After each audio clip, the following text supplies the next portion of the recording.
Alors, résolution de l'exercice 5, page 13.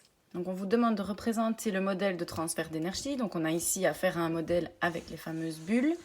Donc, les bulles pour réservoir, transformateur et receveur avec les flèches qui vont bien évidemment entre. Alors ici, on vous parle d'une pile qui peut servir à différents usages. Donc, elle va pouvoir servir à allumer une ampoule, tourner une roue ou chauffer de la frigolite avec un filament. Donc ici, on va avoir une complexité supplémentaire par rapport au modèle précédent, c'est-à-dire qu'on a 3 usages différents. Donc on va avoir 3 flèches qui vont partir d'une même bulle. Alors laquelle, ça on va voir ensemble juste après. Donc d'abord, on va essayer de décortiquer la pile. Donc la pile, si vous avez bien compris l'expérience avec les oranges et les lamelles, qui nous avaient permis de faire fonctionner une petite lampe LED, une pile c'est 2 choses. C'est un réservoir de substances chimiques,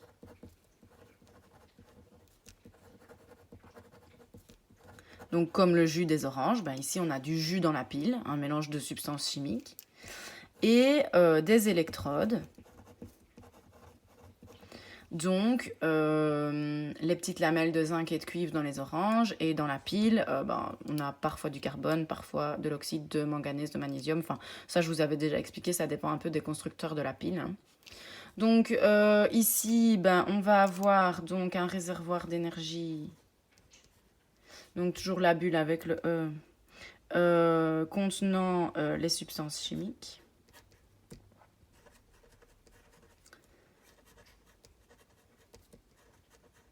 Et donc, l'énergie contenue à l'intérieur, c'est de l'énergie chimique. On n'oublie pas de faire partir la flèche de l'intérieur de la première bulle. Hein.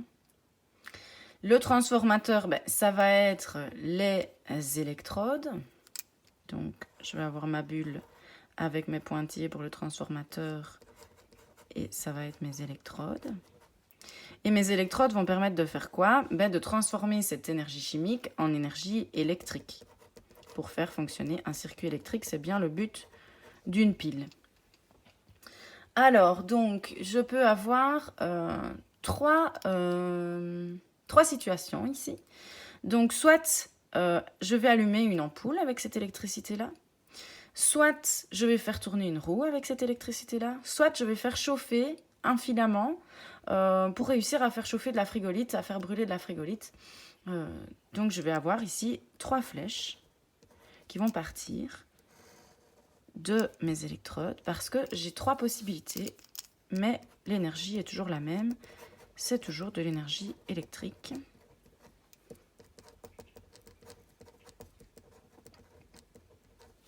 Voilà. Alors ensuite, donc, je vais prendre la première situation, donc allumer une ampoule. Donc, c'est mon ampoule ici qui va avoir droit à cette électricité, à cette énergie électrique. Et l'ampoule, elle va faire quoi? Elle va redonner de l'énergie lumineuse.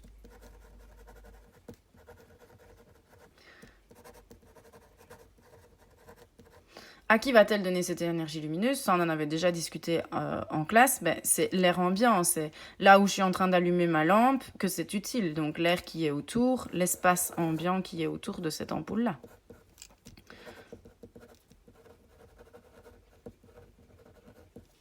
Voilà. Deuxième situation, je vais faire tourner une roue. Alors, bien évidemment, j'espère que vous vous rendez bien compte que si vous prenez une roue et que vous la mettez à côté de la pile ou contre la pile, elle ne va pas tourner comme ça.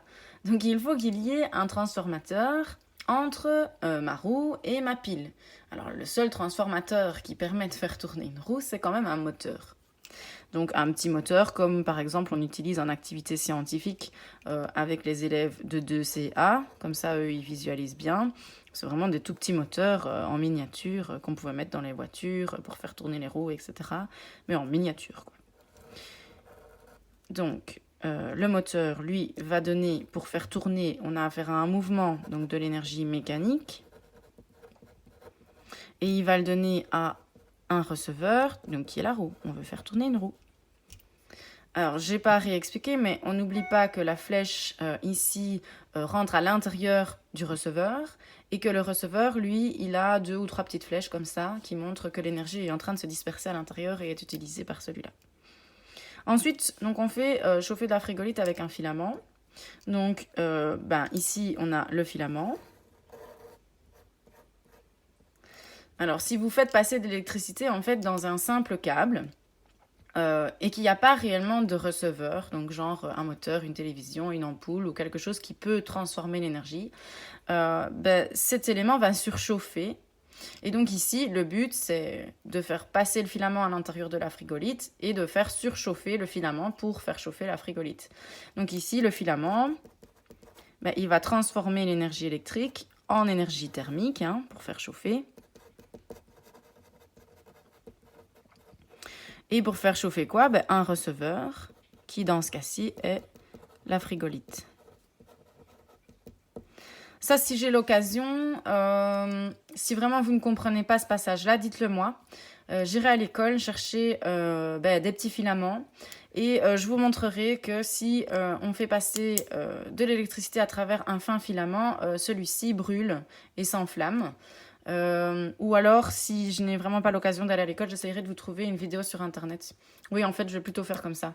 Je vais essayer de regarder après une vidéo sur Internet, il doit certainement en exister, sur le fait de faire passer de l'électricité dans un fin filament et que celui-ci chauffe et mette de la lumière et voilà, il est en train de brûler, quoi. Voilà, exercice 5 résolu. Je vais passer à la suite. Bon travail!